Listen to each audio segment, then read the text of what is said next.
Good afternoon to all. And आज हम kinematics का एक ऐसा कॉन्सेप्ट डिस्कस कर रहे हैं जो कई बार बच्चों को कंफ्यूज करता है। काइनेमेटिक्स में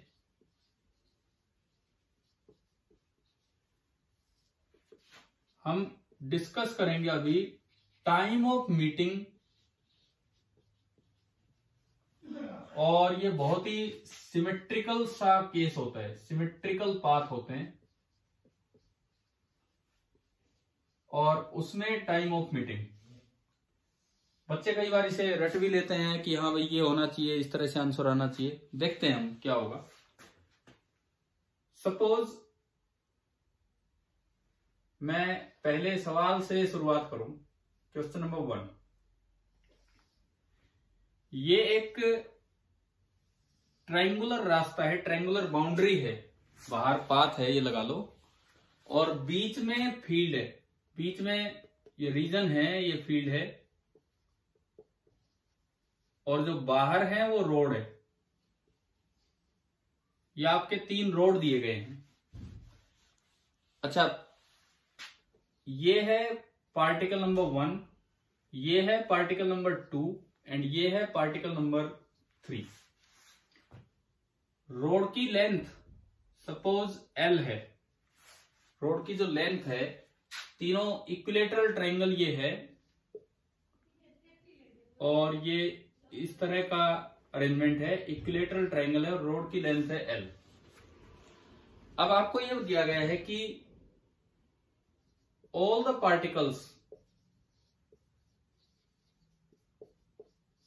particles move with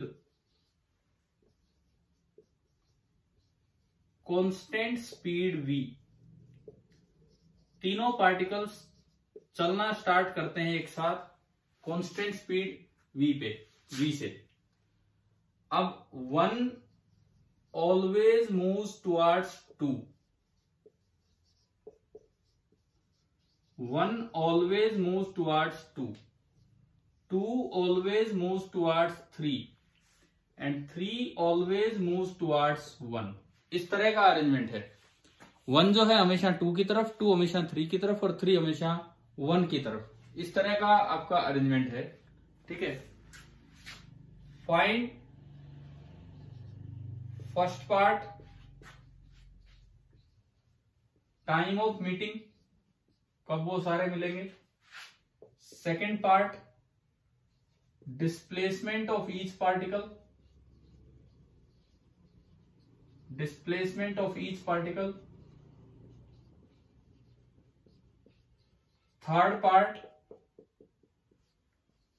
distance covered by each particle मिलने तक।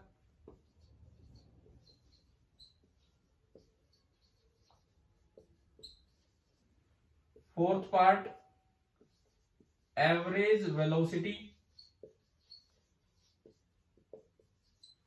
of each particle, and fifth part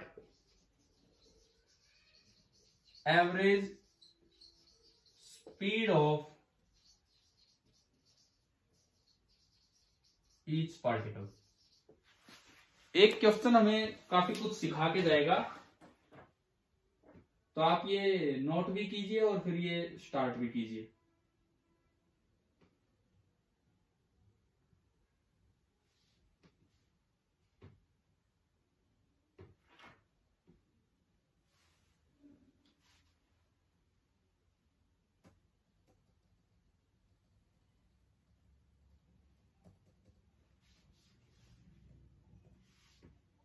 सबसे पहली बात तो ये बताओ, ये मिलेंगे कि नहीं मिलेंगे।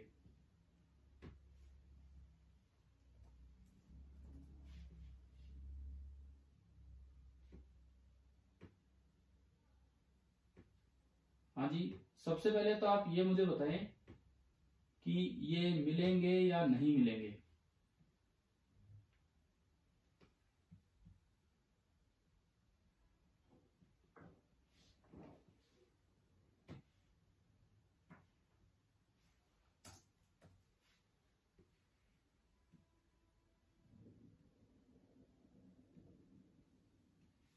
कुछ सोच रहे हैं कि नहीं, बताओ भाई। तीनों कांस्टेंट स्पीड से चल रहे हैं, 1 हमेशा 2 की तरफ, 2 हमेशा 3 की तरफ, 3 हमेशा 4 की तरफ, और शुरू में सेपरेशन L L और L था, तो तीनों मिल भी पाएंगे कि नहीं, ये बताओ।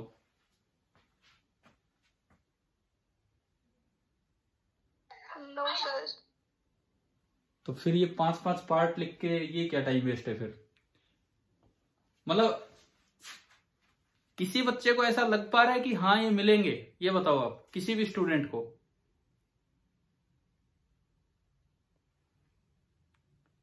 देखो इधर सुनो, इधर सुनो, आप ध्यान दीजिए। All the particles move with constant speed, तीनों कांस्टेंट स्पीड से चलते हैं। वन, पहला जो पार्टिकल है हमेशा किधर चलेगा, किसकी तरफ देखते हुए, किसकी तरफ देखते हुए, 2 की तरफ। अब थोड़ी देर बाद 2 यहां मिलेगा, थोड़ी सी देर बाद 2 यहां आ जाएगा, ठीक है। 1 थोड़ा आगे गया था लेकिन उसको तो 2 की तरफ देख के चलना है, तो 2 की तरफ चलने के चक्कर में वो उतर लिया नीचे खेत में। खेत में मतलब रोड से साइड में, समझ में आया क्या।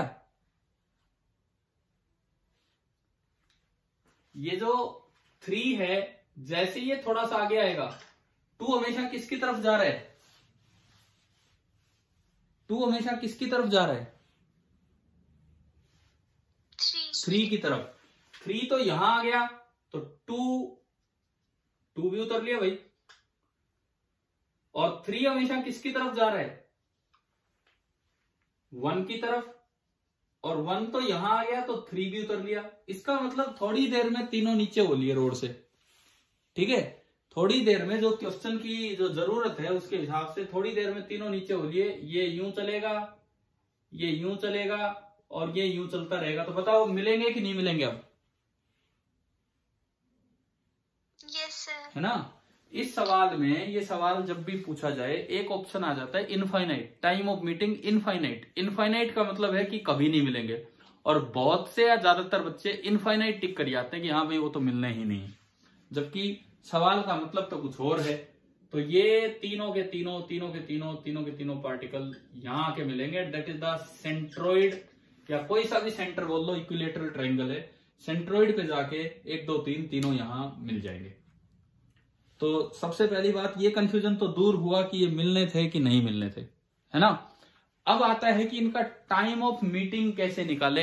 ये अपने आप में गंभीर समस्या है, टाइम ऑफ मीटिंग कैसे निकाले। वैसे देखो, कोई एक्सेलरेशन उस तरह का कोई वो सवाल नहीं है, S is equal to UT plus half AT square type. Constant speed से चल रहे हैं तो हम डिस्टेंस, स्पीड, टाइम सीधी बातों से सवाल को सोल्व कर सकते हैं।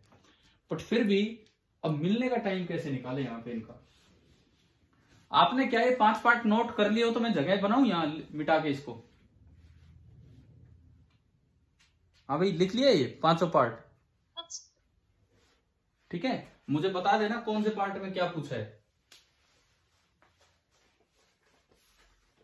अब देखिए, ये बहुत ही अच्छा सा केस बनता है।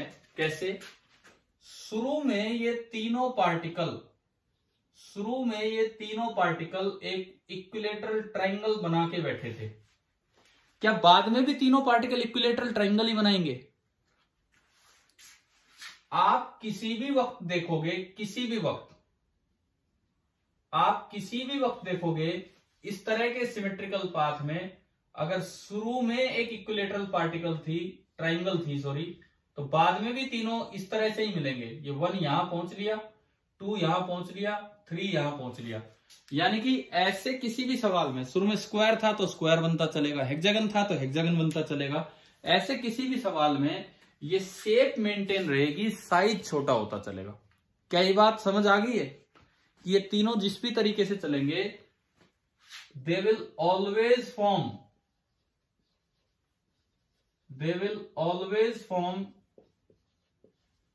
an equilateral triangle. देखो यार, अब आप एनटीएससी वाली जंग में कूदने वाले हो तो इस तरह की चीजें क्लियर रखो। हाँ, कुछ भी नया आ जाए तो हमें कुछ सोचना चाहिए, जितने ज्यादा से ज्यादा ऐसी चीजें करके जाओगे अच्छा रहेगा। अब इसका फायदा क्या है, इसका फायदा ये है कि देखो 1 की स्पीड 2 की तरफ है v और 2 की वेलोसिटी 3 की तरफ है v, पर ये एंगल जो है ना ये अभी भी 60 डिग्री है और ये एंगल शुरू में भी, इसकी स्पीड थी v, इसकी स्पीड थी v और शुरू में भी ये एंगल कितना था 60 डिग्री। इसका क्या फायदा है? इसका ये फायदा है कि द वेलोसिटी ऑफ अप्रोच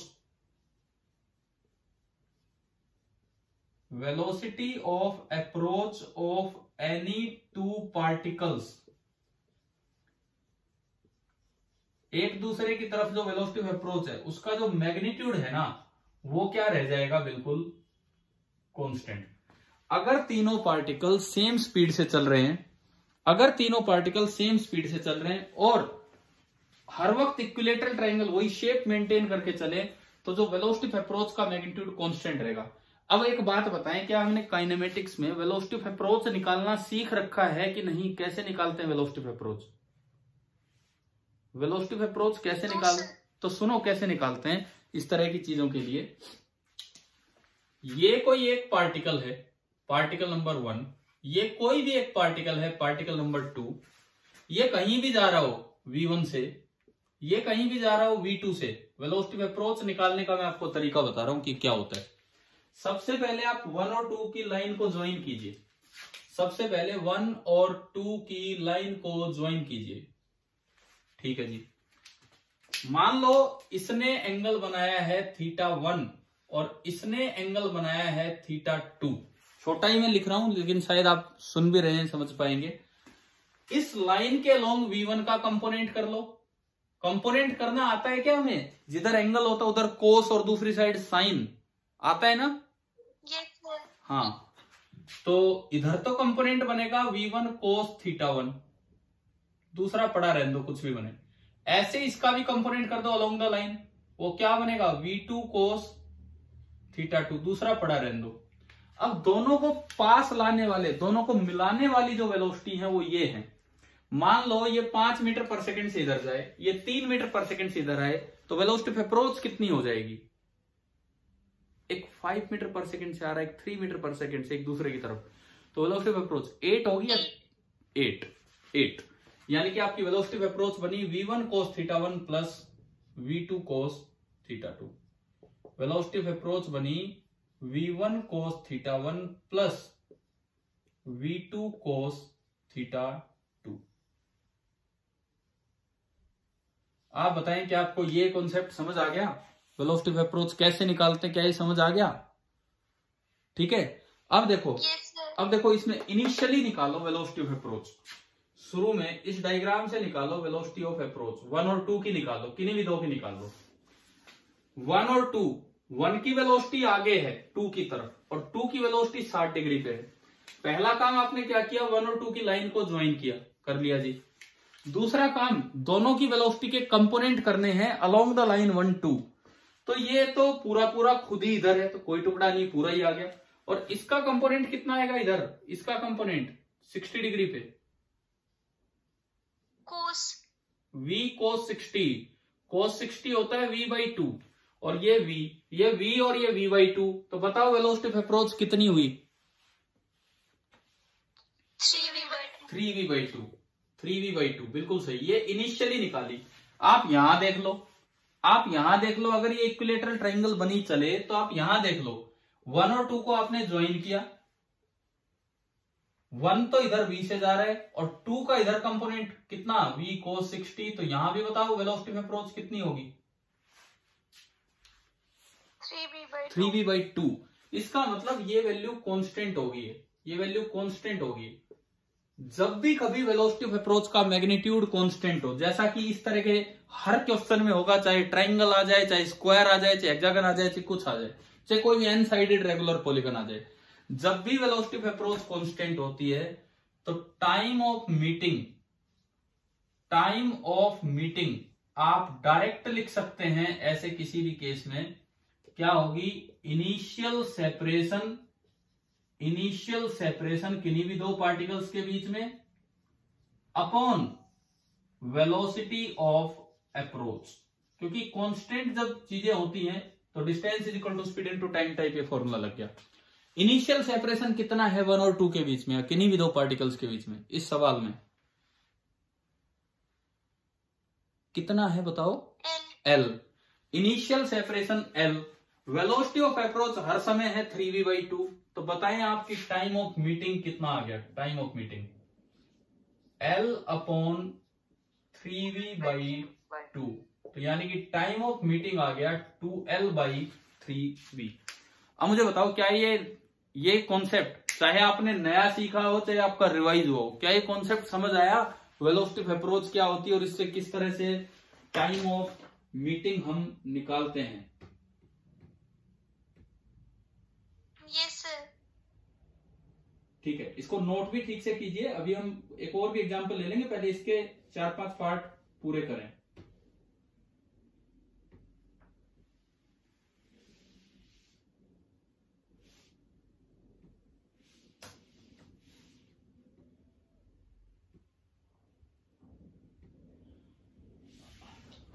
आपकी क्लास में वैसे स्ट्रेंथ कितनी है? 30? कितने बच्चे हैं टोटल? 31। अच्छा, अब चलो इसमें आगे बढ़ते हैं।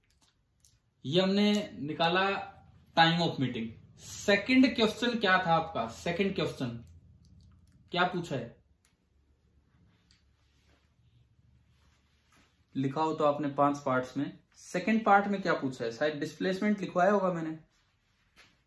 Yes sir. है ना? इसके लिए आपको फिजिक्स नहीं, इसके लिए ज्योमेट्री का यूज करना पड़ेगा। मैं इसको मिटाता हूं। सेकंड पार्ट के लिए आप ज्योमेट्री का यूज कीजिए और डिस्प्लेसमेंट आ जाएगा।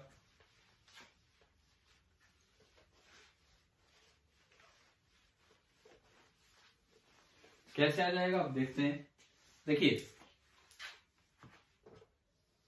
किसी भी एक पार्टिकल का आप डिस्प्लेसमेंट देखना चाह रहे हैं, तो एक पार्टिकल यहां से स्टार्ट हुआ और वो सेंट्रोइड पे जाके मिला, तो चाहे वो गया तो कैसे भी हो, चाहे वो गया तो टेढ़ा मेढ़ा हो, कर्व से गया हो, लेकिन डिस्प्लेसमेंट तो हम जानते हैं कि स्ट्रेट लेंथ होती है एस। ये सेंट्रोइड पे जाके मिला इस तरीके से, ये एस कैसे निकालें हम? ये लेंथ आपकी है एल,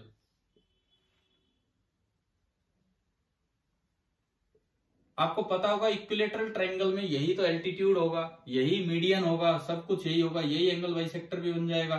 तो इस तरह से ये सारे के सारी चीजें, ये सारे सेंटर्स कोइंसाइड करते हैं, है ना? ठीक है, तो ये L/2, ये L, तो बताओ ये S कितना होगा? कैसे निकाले हम? कॉर्नर से और सेंट्रोइड की दूरी कैसे निकालें? कॉर्नर से सेंट्रोइड की दूरी, भाई ये एंगल कितना बनेगा? ये एंगल बाइसेक्टर भी होता है इसमें, 30 डिग्री। ये 30 डिग्री, ये L/2, ये S। तो इस ट्राइंगल में अगर आप cos 30 डिग्री लगाएं, cos 30 degree base upon hypotenuse, cos 30 होता है √3/2 L/2S, और यहां से मेरा S आ गया L/√3। बताओ डिस्प्लेसमेंट वाला पार्ट आपको समझ आया कि नहीं?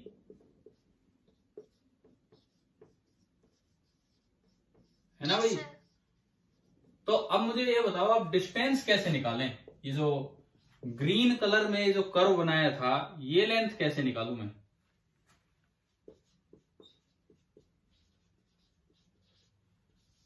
डिस्प्लेसमेंट तो आपने ज्योमेट्रिकली निकाल दी, अब बात यह है कि डिस्टेंस कैसे निकालें।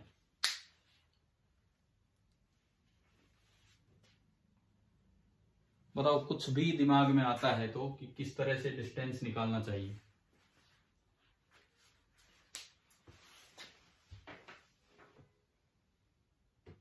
थोड़ा सा दिमाग लगाओ, सोचो और बताओ।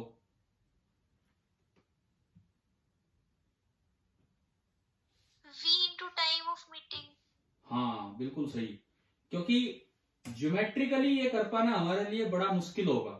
एक अजीब सी कर्व है, तो उसके लिए ज्योमेट्रिकली हम कैसे लेके आए वो रास्ता। लेकिन हम डिस्टेंस ऐसे निकाल सकते हैं, सिंस स्पीड इज कांस्टेंट, क्योंकि स्पीड कांस्टेंट है इस वजह से आप सीधा लिख सकते हैं distance is equal to speed into time, और वो टाइम होगा टाइम ऑफ मीटिंग। स्पीड हर पार्टिकल की v है, टाइम ऑफ मीटिंग बताना कितना आया था इसमें फर्स्ट पार्ट में,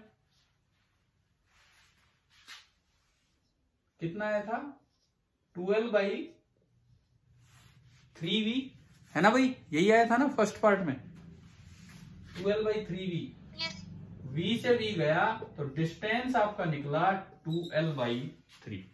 इस तरीके से आप ये डिस्टेंस निकाल सकते थे। इसके बाद आ गया ना शायद, ये सभी को समझिए हमने कैसे निकाला डिस्टेंस। इसके बाद नेक्स्ट जो पार्ट है, क्या पूछा है आपसे अगले पार्ट में? Average velocity. एवरेज वेलोसिटी का क्या फॉर्मूला होता है?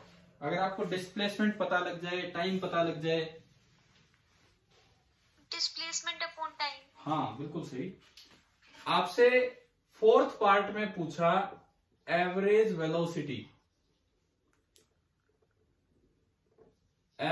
Velocity, that is equal to displacement upon time.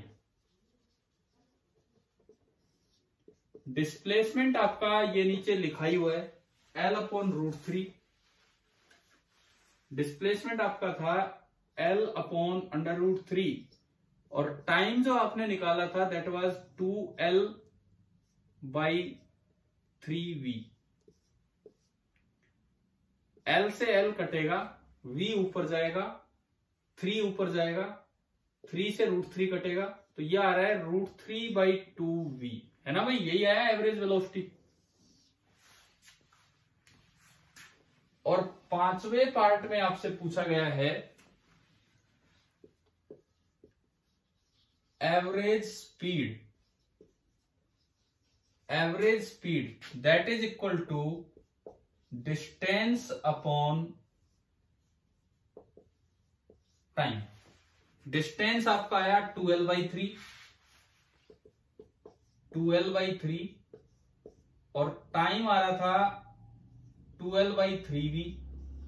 तो सब कुछ कट के ओनली v ही बचेगा, और ये v आना भी था क्योंकि वो तो एक कांस्टेंट स्पीड से जा रहे थे, तो एवरेज वैल्यू तो वही की वही होनी ही थी आपकी।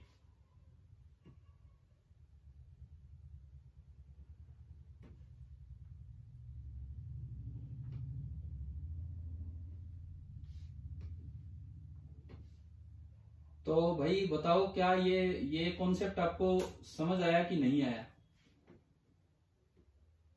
Yes sir. ठीक है, तो मैं एक और सवाल दूं अभी आपको इस पे, थोड़ा फिगर चेंज करते हुए। Yes sir. आप एक काम कीजिए, ये सवाल एक स्क्वायर के लिए रिपीट कीजिए 4 पार्टिकल लेते हुए। वही 5 पार्ट आप रिपीट करना, एक स्क्वायर के लिए 4 पार्टिकल लेते हुए।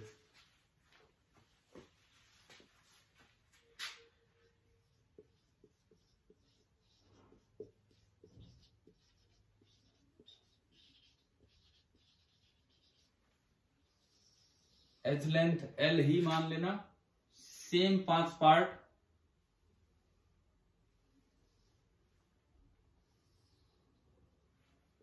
Particle 1, particle 2, particle 3 and particle number 4, और एज लेंथ है L। और ये v से रवाना हो लिए, v स्पीड से, वही सेम तरीका 1 towards 2, 2 towards 3, 3 towards 4 and 4 always towards 1। तो वो ये नीचे उतर लेंगे थोड़ी ही देर में।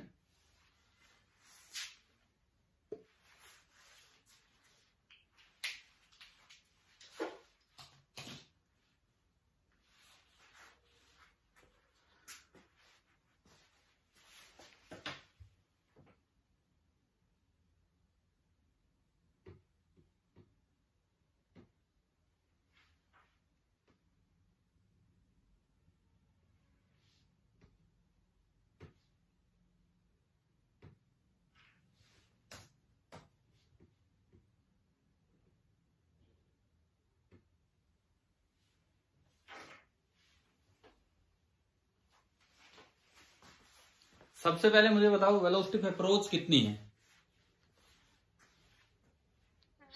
v। आप अगर देखोगे इनिशियल वेलोसिटी ऑफ अप्रोच निकाल लो, वही बाद में मेंटेन रहती है इन सवालों में। इसका तो एंगल ही 90 डिग्री है, तो ये कुछ भी नहीं होगा। तो यानी कि वेलोसिटी ऑफ अप्रोच जो है उसका जो मैग्नीट्यूड रहेगा वो v ही रहेगा, और वो हमेशा कांस्टेंट रहेगा ऐसे किसी भी सवाल में। बस तो फिर तो अब तो आप फटाफट करवा ही देंगे सवाल। फर्स्ट पार्ट में टाइम ऑफ मीटिंग बोलो, टाइम ऑफ मीटिंग L/V। हाँ L/V। भाई सभी को समझ आ रहा है ना? जैसे एक दो बच्चे जवाब दे रहे हैं, बाकी भी इन्वॉल्व तो हैं क्लास में। सेकंड पार्ट डिस्प्लेसमेंट, डिस्प्लेसमेंट वो सेंटर पे जाके मिलना है। हाँ देखो, बिल्कुल सेंटर पे जाके मिलना है। जाएगा तो यूं, लेकिन मिलेगा ये डिस्प्लेसमेंट ऐसे। ये आपका L/2, ये भी L/2, और ये पाइथागोरस से हो जाएगा L/2 इंटू √2। यानी कि कितना आ रहा है? क्या यही आंसर बोल रहे थे आप?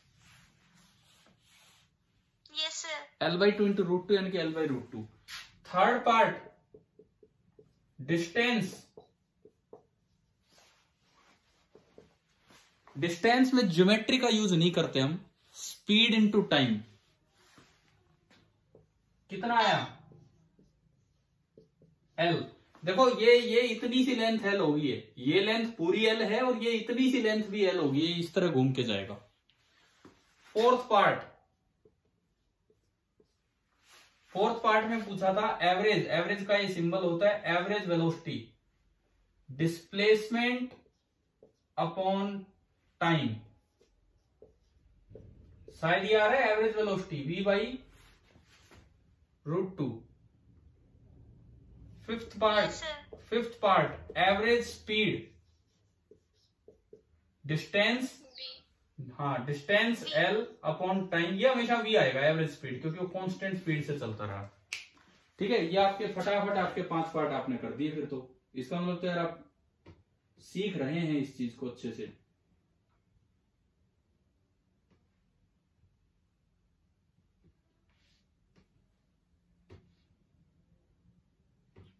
भाई कितने बच्चे कर पाए थे? बोल तो 2-3 बच्चे रहे हैं, बाकियों का पता नहीं लग पा रहा है हमें। कितने बच्चे कर पाए थे ये वाला पूरा? हाँ मतलब और भी जवाब। ठीक है। तो एक काम कीजिए, इसको फिर से रिपीट कीजिए। मतलब आज की क्लास में ये भी सीख जाओ तो आपकी और हमारी अचीवमेंट ही होगी। चलो एक तो काम सीखा आपने। Repeat for a hexagon. 6 particle हैं, और हेक्सागन के लिए फिर से आप यही सेम 5 क्वेश्चंस अपना रिपीट कीजिए।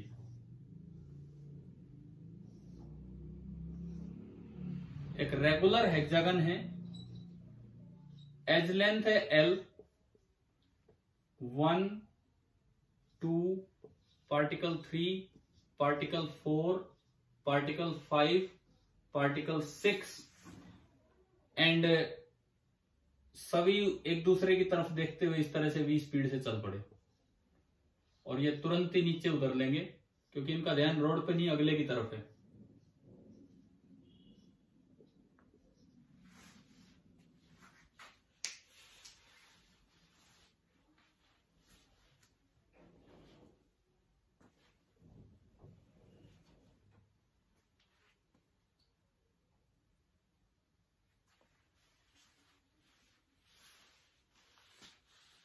इनको मैं हटाता हूं, और आप अपने 5 पार्ट बनाएं, फिर देखते हैं कि क्या आपका आंसर बनेगा।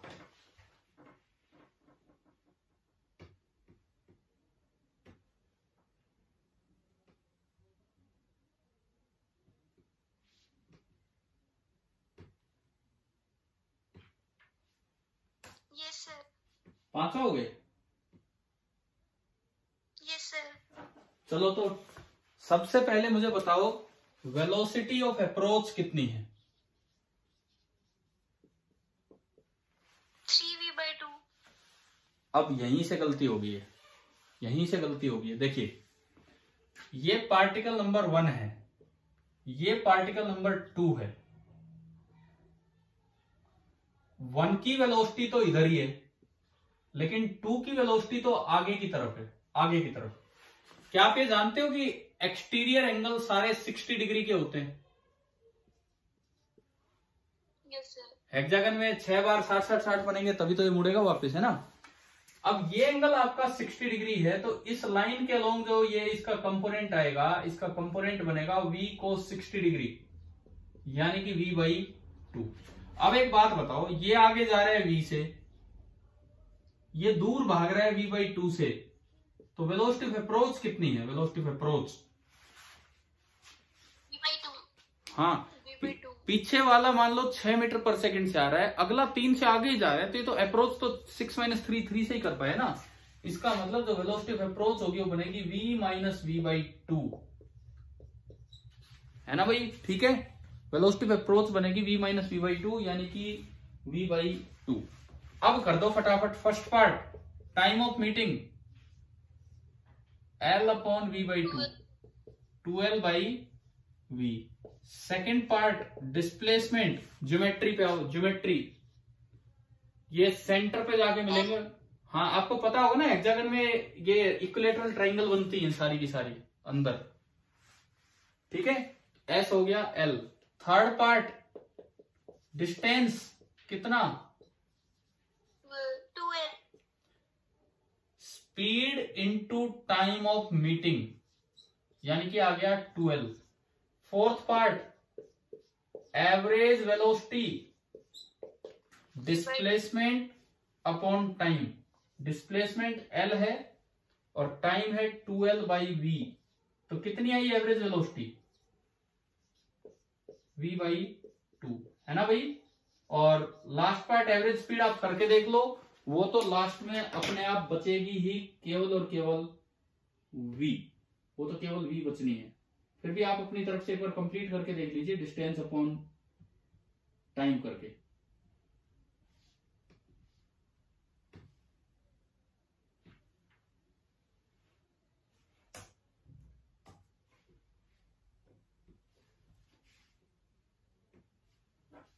अच्छा भाई, आप मुझे बताओ, क्या आज की क्लास हमें समझ आ गई है कि नहीं?